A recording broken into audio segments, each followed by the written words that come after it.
لیکن ہمیں محراب و ممبر سے یہ آوازیں آتی ہیں، میں نے خود سنی ہے علماء سے، وہ کہتے ہیں جی کہ قرآن ہمیں بغیر احادیث، جس کو وہ احادیث کہتے ہیں، روایات کا ایک بڑا مجموعہ ہے جو ہر فرقے کا اور ہر شیعہ سنی کا سب کا الگ الگ ہے، تو وہ کہتے ہیں کہ اس کے بغیر ہم قرآن کریم کو سمجھ نہیں سکتے، اور بڑے وہ واضح طور پہ وہ کہتے ہیں کہ قرآن مفصل نہیں ہے، قرآن جو ہے وہ مطلب اتنا واضح بات نہیں کرتا، نعوذ باللہ۔ تو اس پہ آپ کیا فرمائیں؟ جی اب میں اس پہ کیا تبصرہ کروں؟ جو لوگ یہ کہتے ہیں کہ اس میں فلاں فلاں چیز نہیں ہے، تو یہ انہیں مجھ سے نہیں اللہ سے سوال کرنا چاہیے، کیونکہ اللہ کریم فرما رہے ہیں کہ میرے پیغمبر آپ ان سے کہیں کہ میں اللہ اپنی زندگی کے فیصلے یعنی اختلافی معاملات میں جتنے فیصلے ہیں کیا میں آپ اللہ کو چھوڑ کر کسی اور سے کرواؤں، حالانکہ اس نے ہماری طرف یہ کتاب مفصل بھیج دی ہے۔ لفظ کتاب مفصل سے کوئی اور مفہوم اگر بنتا ہے اور اس کی موجودگی میں بھی اسے اگر مجمل قرار دے دیا جائے یا جو الجھاؤ ڈالتا ہے جو کافی نہیں ہے وہ قرار دے دیا جائے تو حیرت کی بات ہے۔ یہ صدیوں پہ پھیلی ہوئی اگر غلط فہمی ہے تو یہ قرآن آیات آپ کے سامنے ہیں، اس کو دیکھ لیں، اس کی روشنی میں اپنا فیصلہ کر لیں کہ آپ نے کیا سمجھنا ہے کہ ان کا موقف ٹھیک ہے، یہ قرآن کی آیات ہمارے سامنے تو قرآن کی آیات ہیں۔ آگے ایک اگلی آیت دیکھ لیں کہ کیا اس کی موجودگی میں پھر یہ کہنے کا جواز بنتا ہے کہ یہ فلاں مسئلے ہمارے حل نہیں کرتا، یہ اس میں یہ بات نہیں ہے۔ تمت کلمات رب کا صدقا وعدلا، صدق اور عدل کے ساتھ تیرے رب کے کلمات تمام ہو گئے۔ قرآن کہہ رہا ہے آخری حتمی مکمل تمام شد، اس کے اندر ہر چیز موجود ہے، آ گئی ہے، کیونکہ صدق اور عدل کے ساتھ کوئی اس کے اندر ناانصافی نہیں کی گئی، کوئی اس کے اندر باطل نہیں آیا، کوئی کسی قسم کی حق کے علاوہ جھوٹ نہیں ہے اس کے اندر، سدا حق ہی حق ہے۔ تو صدق اور عدل کے ساتھ یہ تمام کر دیے گئے، تو پھر بتائیں اور کس نے کیے؟ جو سمیع بھی ہے علیم بھی ہے، یعنی اللہ کریم جو جانتے بھی ہیں اور جنہیں جو سنتے بھی ہیں، انہیں پتہ ہے قیامت تک آنے والی انسانیت کے کیا مسائل ہو سکتے ہیں اور انہیں علم ہے اللہ کو، تو اللہ نے اپنے علم اور اپنی سماعت کے مطابق یہ تمت کلمات اور رب کا کہا ہے۔ ان آیات کی روشنی میں یا ان آیات کی روشنی میں کیسے ممکن ہے کہ ہم کہیں جی ہمارے فلاں مسائل کا حل قرآن کریم کے اندر نہیں ہے؟ اس کو سمجھنے کے لیے میں سادہ سے لفظوں میں کہوں کہ روح عمر درکار ہے رضی اللہ تعالیٰ عنہ کہ حسبنا کتاب اللہ، اللہ کی کتاب میرے پیغمبر ہمارے لیے ہر معاملے میں کافی ہے، اور واقعی کافی ہے، اور میرے پیغمبر نے اس پہ ساتھ فرمایا، تبسم فرمایا۔ اس کے بعد بھی آپ زندہ رہے 3-4 دن، اس واقعے کے بعد آپ نے اگر کوئی خاص نصیحت فرمانی ہوتی تو ان دنوں میں آپ فرما سکتے تھے۔ اللہ کے دین کو مکمل کر کے انسانیت تک پہنچانا یہ میرے پیغمبر کی کہ فرائض منصبی میں تھا، اور انہوں نے کما حق ہوئی یہ فریضہ سر انجام دیا۔ اب ایک دفعہ ایک اور آیت پہ دیکھ لیں کہ اس کی موجودگی میں پھر کیا کسی اور چیز کی ضرورت ہے۔ 29/51 میں پڑھنے لگا ہوں۔ آپ اس آیت کی روشنی میں اللہ کریم کو جواب دیجیے۔ اللہ کریم آپ سے پوچھ رہے ہیں اولم یکفہم انا انزلنا الیک الکتاب یتلی علیہم ان فی ذلک لرحمۃ وذکری لقوم یؤمنون۔ دیکھیں کیا انہیں یہ کافی نہیں ہے؟ کیا آپ کو یہ کافی نہیں ہے؟ کیا سب کے لیے یہ کافی نہیں ہے؟ کیا کافی نہیں ہے کہ ہم نے الیک الکتاب، ہم نے آپ پر کتاب نازل کر دی ہے جو یتلی علیہم، جو ان کے اوپر تلاوت کی جاتی ہے۔ اللہ کا نام لیں یار، تلاوت کا ترجمہ صرف ریسائڈ یا سور لگا کے پڑھنا نہ لے لیں، تجوید کے قاعدوں کے مطابق صرف پڑھنا مراد نہیں ہے۔ یہ میں نے ایک دن بتایا بھی تھا، عربی زبان میں تلاوت 3 مرحلوں پر مشتمل عمل کا نام ہے، ایک پڑھنا، ایک سمجھنا اور اس کے مطابق عمل کرنا۔ یہ 3 مرحلے طے ہوں گے تو یہ تلاوت کہلائے گی۔ جو میرے پیغمبر ہم نے آپ پہ ایسی کتاب بھیج دی ہے، کیا ان کے لیے یہ کافی نہیں ہے کہ جو ان پر پڑھی بھی جاتی ہے، ان کو سمجھائی بھی جاتی ہے، قرآن اپنی تشریح آپ کرتا ہے، اور پھر عمل کے لیے بھی یہ لائی جاتی ہے، اور دیکھیں جب عمل کریں گے تو پھر اس کی طرف سے رحمت بھی آئے گی اور نصیحت بھی حاصل ہوگی۔ پھر کیا ان لوگ، یہ تو صرف ان لوگوں کے لیے جو ایمان لاتے ہیں۔ اب ایمان کیا ہو گیا میرے اللہ؟ اب کہیں اللہ سے کہ میرے اللہ یہ کافی نہیں ہے، اس میں تو فلاں چیز نہیں ہے، اس میں تو فلاں نہیں ہے۔ آپ اللہ کو مشورہ دے رہے ہیں، اللہ فرما رہے ہیں میرے پیغمبر کیا یہ بات کافی نہیں ہے کہ ہم نے ان کو کتاب عظیم دے دی، کتاب جو ان کے اوپر تلاوت کی جاتی ہے، پڑھی جاتی ہے۔ اے کاش اس امت نے قرآن پہ عمل کو نہ چھوڑا ہوتا۔ جب تک قرآن پہ عمل رہا، وسعت افلاق میں ان کی تکبیریں مسلسل گونجتی رہی، اور جب یہ عملی زندگی سے ترک کر دیا گیا، اس کے باطنی اور روحانی معنی کر لیے گئے، اس کو انسانی زندگی سے نکال کر تسبیحات کے ذمہ لگا دیا گیا، تو پھر ہوا کیا؟ خاک کی آغوش میں تسبیح و مناجات۔ وہ مذہب جو تکبیر مسلسل کا تھا، وہ مردان خود آگاہ و خدا مست تھے، وہ پیروی قرآن کرنے والے تھے، اتباع اسوہ حسنہ پر عمل کرنے والے تھے، پیغمبر علیہ الصلوۃ والسلام کی سیرت اور کردار کو اپنانے والے تھے۔ اس لیے وہ دنیا میں غالب اور سرفراز رہے، اور کیسر و کسریٰ کی حکومتیں ان کے قدموں میں ڈھیر ہو گئی تھی۔ اور پھر آج کیا ہے؟ جس نے قوم نے جب سے قرآن کو ترک کیا ہے یا قرآن کو مہجور کیا ہے، اپنی زندگیوں سے نکالا ہے، ایوانوں سے خارج کیا ہے، یہ اس کی حالت ہو گئی ہے۔ اگر یہ باز یافت ہونا چاہتے ہیں، دوبارہ ابھرنا چاہتے ہیں، دوبارہ اپنی زندگی کو سر نو استوار کرنا چاہتے ہیں، تو اس مضبوط سہارے کی طرف، اس کتاب عظیم و جلیل کی طرف آنا پڑے گا۔ اگر تمام اختلافات مٹانے ہیں تو اس کا نسخہ یہی کتاب عظیم ہے۔ 4/82 کے اندر دیکھتے ہیں ہم کہ یہ ہمارے ساتھ کس لیے اتاری گئی، یہ اس کا مفہوم کہ کیوں ہے ہمارے لیے اہم کتاب۔ 4/82 میں دیکھیں کیا آیت ہے، افلا یتدبرون القرآن، یہ لوگ قرآن کریم پر تدبر کیوں نہیں کرتے، ان پہ غور و فکر کیوں نہیں کرتے۔ یہ تدبر کا مطلب غور و فکر کر کے پیچھے چلنا ہوتا ہے، پیچھے پیچھے پیروی کرنی ہوتی ہے۔ غور و فکر کا یہ مطلب نہیں کہ کسی آرام سے ایک جگہ بیٹھ جائیں اور سوچنا شروع کر دیں۔ کیا سوچنا؟ اپنی زندگی کے مسائل کے بارے میں، غلط منصوبوں کے بارے میں نہیں۔ یہ تدبرون القرآن، قرآن کے اوپر اس طرح سوچنا کہ کس طرح آپ اس کی پیروی کریں گے، کس طرح اس کو روبہ عمل لائیں گے، یہ سوچنا ہے۔ لو کان من عند غیر اللہ، اگر یہ اللہ کی بجائے کسی اور کی طرف سے ہوتا تو میرے پیغمبر آپ کیا دیکھتے؟ اگر یہ اللہ کی بجائے کسی اور کی طرف سے ہوتا تو یقیناً اس میں اختلافات ہوتے۔ لوجدوا فیہ اختلافا کثیرا، اس میں اختلاف کثیر ہوتا۔ اب اگر اختلاف کثیر ہے تو آپ کیا ثابت کر رہے ہیں کہ یہ اللہ کی طرف سے نہیں ہے؟ ہر وہ شخص جو جان لے، جو قرآن کی آیات کو متضاد رنگ میں ایک دوسرے کے سامنے ٹکرا کے پیش کر رہا ہوتا ہے، ایک جگہ مفہوم کو دوسری جگہ ٹکرا کے لے رہا ہوتا ہے، وہ اختلاف شو کر رہا ہے، وہ یہ ظاہر کر رہا ہے کہ یہ اللہ کی کتاب نہیں ہے، اللہ کی کتاب میں اختلاف نہیں ہے۔ تو میرے بھائی سوچو، کہیں آپ کے ذہنوں میں اختلاف تو نہیں آ گیا؟ آپ کسی ایک آیت کو دوسری آیت کے مقابلے میں رکھ کر متضاد معنی کیوں لے رہے ہیں؟ یہ ایک دوسرے سے ملتا جلتا ہے، متشابہ ہے، ایک دوسرے سے شبہات رکھتا ہے ایک دوسرے کی، یہ آپس میں شبہ ڈالنے والا نہیں ہے، بلکہ یہ ملتا جلتا ہے، ہر حکم دوسرے حکم سے تکمیل کرنے والا ہے۔ ایک جگہ کہیں بات ہوئی ہے تو دوسری جگہ اس کی وضاحت ہوگی، تیسری جگہ اس کا استثناء ہوگا۔ تصریف آیات کی روشنی میں اس کو رکھ کے سوچو، پیغمبر علیہ السلام کی زندگی سے سبق حاصل کرو، کس طرح انہوں نے اختلافات کو حل کر دیا تھا اپنی موجودگی میں۔ قرآن کریم جب تک دنیا میں عمل میں رہا، امت میں کوئی اختلاف نہیں تھا۔ یہ جو تاریخ ہمارے اختلافات بیان کرتی ہے، یہ غلط تصورات دیے گئے ہیں انسانوں کے ساتھ درمیان ہمارے لیے۔ قرآن کی موجودگی میں اختلاف نہ تھا، نہ ہو سکتا ہے۔ اب بھی اگر امت اسلام قرآن کریم پہ آ جائے، اس کو معیار بنا لے، تو کبھی ممکن ہی نہیں کہ وہ آپس میں اختلاف کر سکے۔ اسی طرح مزید ایک آیت دیکھ لیں، 16/64 دیکھیں، 16/64 میں آپ کے سامنے پیش کرنے لگا ہوں۔ اس آیت کریمہ میں کیا کہا گیا ہے کہ وما انزلنا الیک الکتاب، میرے پیغمبر، یہاں الیک عین ہے، میرے پیغمبر کو خطاب کر کے کہا جا رہا ہے کہ میرے پیغمبر آپ کا یہ فریضہ ہے، ہم نے آپ کا اس کتاب کو اس لیے نازل کیا ہے، کیا کس لیے؟ لتبین لهم الذی اختلفوا فیہ، کہ جن جن امور میں، جن جن باتوں میں، جن جن عقائد میں، جن جن پالیسیوں میں یہ اختلافات رکھتے ہیں، یہ آپ ان کے سامنے ان کے اختلافات کھول دیں اور اس کا مناسب حل پیش کریں۔ وَهُدًى وَرَحْمَةً لِقَوْمٍ يُؤْمِنُونَ، اس میں ہدایت ہے اور اس میں رحمت ہے، کن کے لیے؟ اس قوم کے لیے جو ایمان لاتی ہے۔ اب ویسے تو یہ کتاب اللہ میں اختلافات نہ ہونا علامت ہے اس بات کی کہ اللہ کی کتاب ہے، پھر ہماری عملی زندگی کے اختلافات ختم کرنے کے لیے آئے ہیں۔ بدقسمتی اس امت کی، اس پیغمبر کے علم اور فضل پر، ان کے مقام اور مرتبے پر اختلاف شروع کر دیے۔ انہیں جی یہ علم تھا، یہ نہیں تھا، یہ جانتے تھے، وہ یہ نہیں جانتے تھے۔ یہ کیا باتیں کر رہے ہیں؟ جنہوں نے قیامت تک آنے والی انسانیت کو سبق سکھا دیا قرآن کے ذریعے سے، ان کے علم کا پیمانہ بن رہے، ناپ رہے ہیں، اپنے اوپر قیاس کر رہے ہیں۔ اللہ کی طرف سے براہ راست ان کو وحی ملتی تھی اور ان کو احکام ملتے تھے، اس لیے کہ جب قرآن کریم نازل ہو گیا تو پھر ہمیں کیا کہا گیا ہے؟ یہ 5/44، 45 اور 47 میں یہ تینوں آیات کو آپ نے مد نظر رکھنا ہے۔ ان کے اندر لفظ ہیں وَمَن لَّمْ يَحْكُم بِمَا أَنزَلَ اللَّهُ فَأُولَٰئِكَ هُمُ الْفَاسِقُونَ فَأُولَٰئِكَ هُمُ الظَّالِمُونَ فَأُولَٰئِكَ هُمُ الْكَافِرُونَ۔ یہ 3 جملے ہیں آخر پہ، باقی سارے لفظ سیم ہیں۔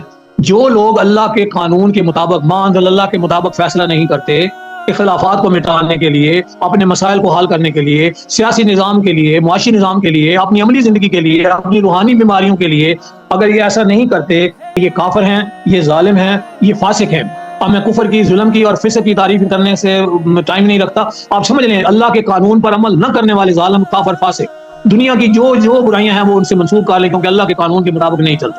جو اللہ کے قانون کے مطابق چلے گا وہ ایسا نہیں ہوگا، وہ رحمت کا مستحق ہوگا، وہی ہوگا۔ ایک آخری آیت میں نے آپ کے سامنے یہ رکھنی ہے کہ میرے پیغمبر، وَأَنزَلْنَا إِلَيْكَ الذِّكْرَ، ہم نے آپ کے اوپر یہ نازل کر دیا ہے ذکر کو، اس نصیحت کو، لِتُبَيَّنَ لِلنَّاسِ، تاکہ آپ واضح کر دیں انسانوں کے لیے، مَا نُزِّلَ إِلَيْهِمْ، کہ ان کی طرف ہم نے کیا بھیجا ہے۔